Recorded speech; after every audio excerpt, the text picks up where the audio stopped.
Oo, nandito na po ako. Paano po ako nakauwi? Eh, mamamaya na lang po yan.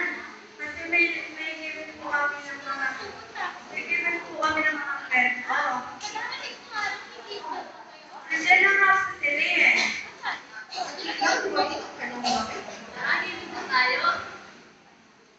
Tama. Alis na po kami. Mamaya na lang po yan.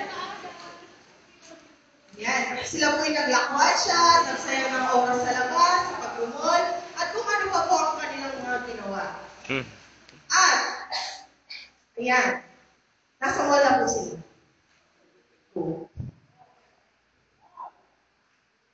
Action! Kumusta? Okay lang kami. Long time no see ah. Saan kayo pumunta?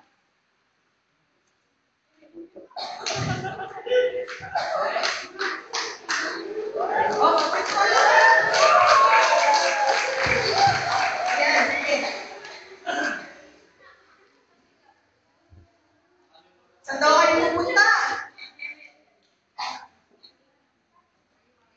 Saan naman?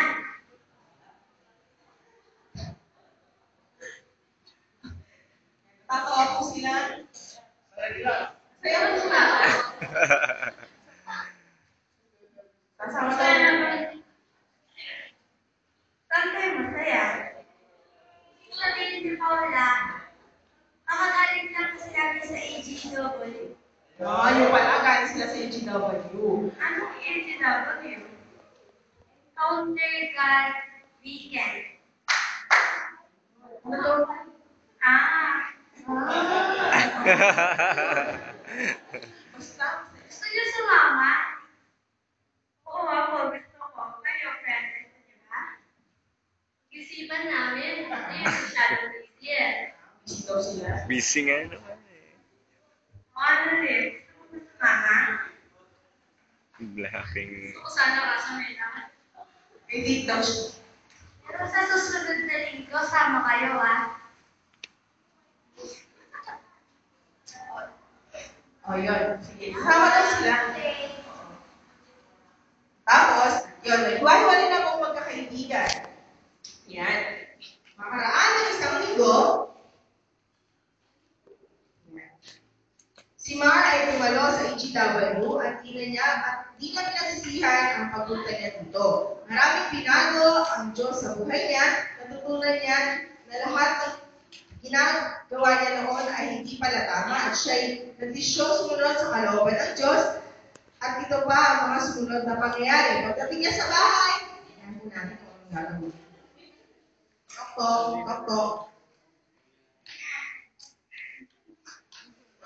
Take two.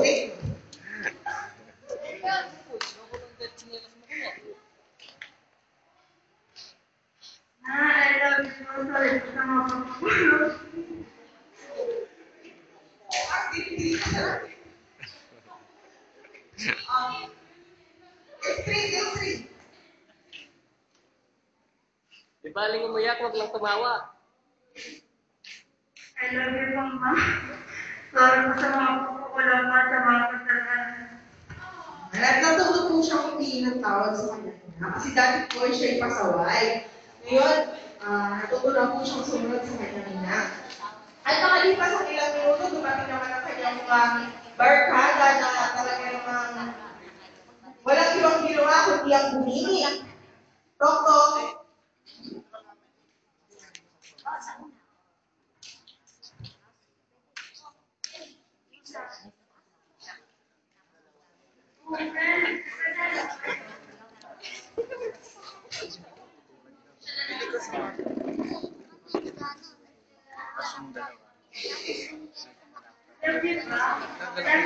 Marami nagbago sa akin. Wala akong pinakatawang teacher.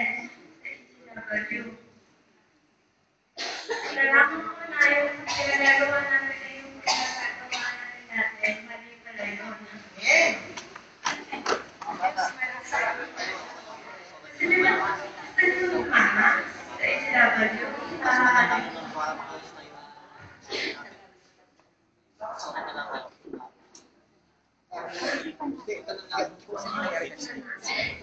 Halos na ako kay Yan. At kung sumunod na linggo, nag-EGW din sila. At ito yung sumunod na nangyari. Dati kumikimik sila sa labas. Tingnan natin kung saan ang gimmick nila ngayon. Dumating pa yung dalawa nilang kaibigan.